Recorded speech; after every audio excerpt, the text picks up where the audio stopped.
Si Senator. Magkano Ay, si ino-offer ni Senator? Ano pa lang. Tip pa lang, paldo na. Sino ang kilalang senador at mayor ang tinutukoy ng isang Vivamax actress, na si Chelsea Elore, na malaki di umano magbigay ng bayad tip? Nahaharap ngayon sa isang kontrobersya ang pinangalan ng senador sa comment section sa mga ulat. Sa isang podcast episode ni Brian Babilonia na pinamagatang, Ang Sekreto ni Chelsea Elore, ay kinwento ng Vivamax actress na mas marami ang kliyente niyang politicians kaysa sa mga negosyante. Anya, nakatanggap siya ng 150,000 piso na fee mula sa isang kilalang mayor, na nasa 50s ang edad.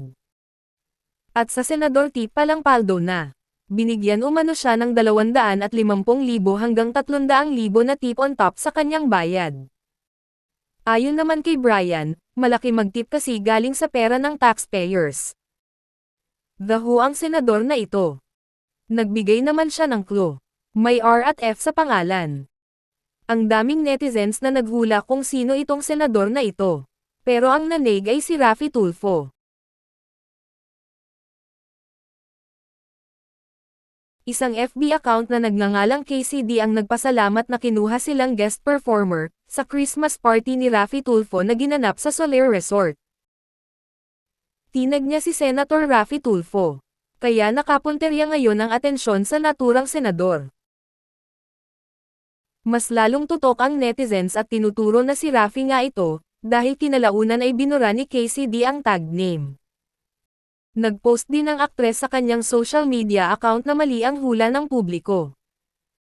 Nagkomento naman ang kapatid ni Raffy na si Ramon Omon Tulfo. Anya, takot raw si Raffy asawa nito kaya hindi siya naniniwala sa isyong ito. Kung ipagpalagay raw na totoo, ano naman raw. Mas mabuti na lang raw mambabae kaysa mapabalita ang manglo lalaki ang kapatid, katulad raw sa isang mambabatas na mahilig sa basketbolista. Anya, galante si Raffy. Sa programa nitong Raffy Tulfo in Action, ay daan-daang libo ito kung magbigay. At galing umano ito sa kanyang bulsa o sariling pera. Katulad raw ni Willie Revillame ang kapatid kung makapagbigay.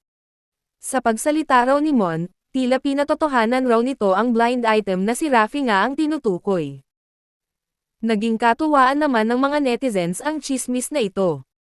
Anila, tinitesting lang raw ni Raffy ang produktong iniendorso nito, ang Robust.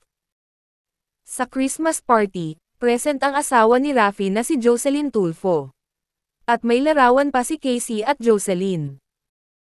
Oo nga, galing sa tax, mas lalo si ano. Nandun sa hearing, yung mga nag-offer? Nandun. Nandun? Oo, nandun, syempre. May Y.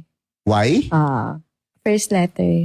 First name. R. R. Last letter, yung elf? Hindi. Second, pangalaw. Pangalawa. Pangalawang letter ng last name. Apa.